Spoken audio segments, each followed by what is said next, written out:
What the president wanted the vice president to do was not just wrong. It was illegal and unconstitutional. President Trump was told repeatedly that Mike Pence lacked the constitutional and legal authority to do what President Trump was demanding he do.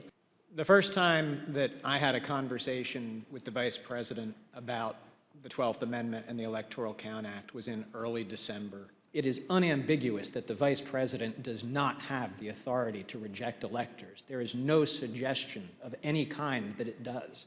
Trump issued a statement claiming that the vice president had agreed that he could determine the outcome of the election, despite the fact that the vice president had consistently rejected that position.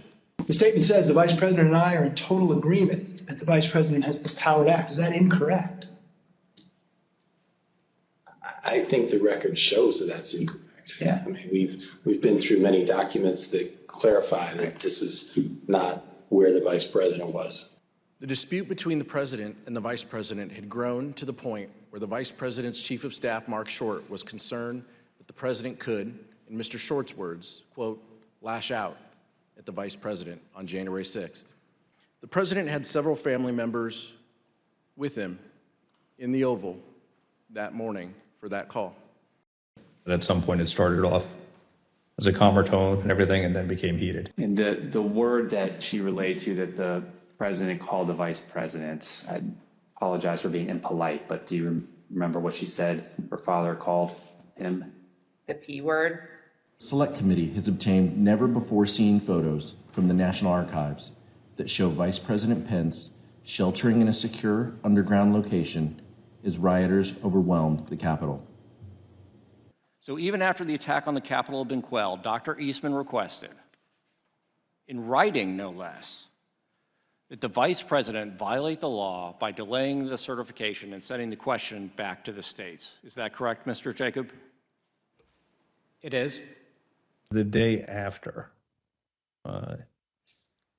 Eastman, I don't remember why he called me, or he texted me or called me.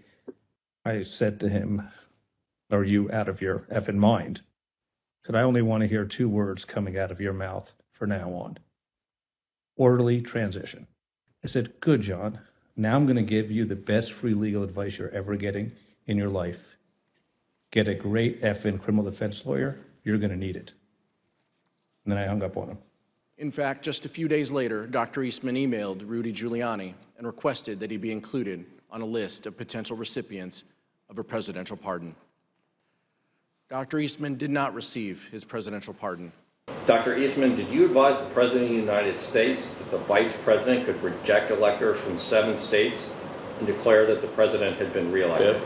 7 states have transmitted dual slates of electors to the President of the Senate. Is that statement in this memo true? Dr. Eastman pled the fifth 100 times.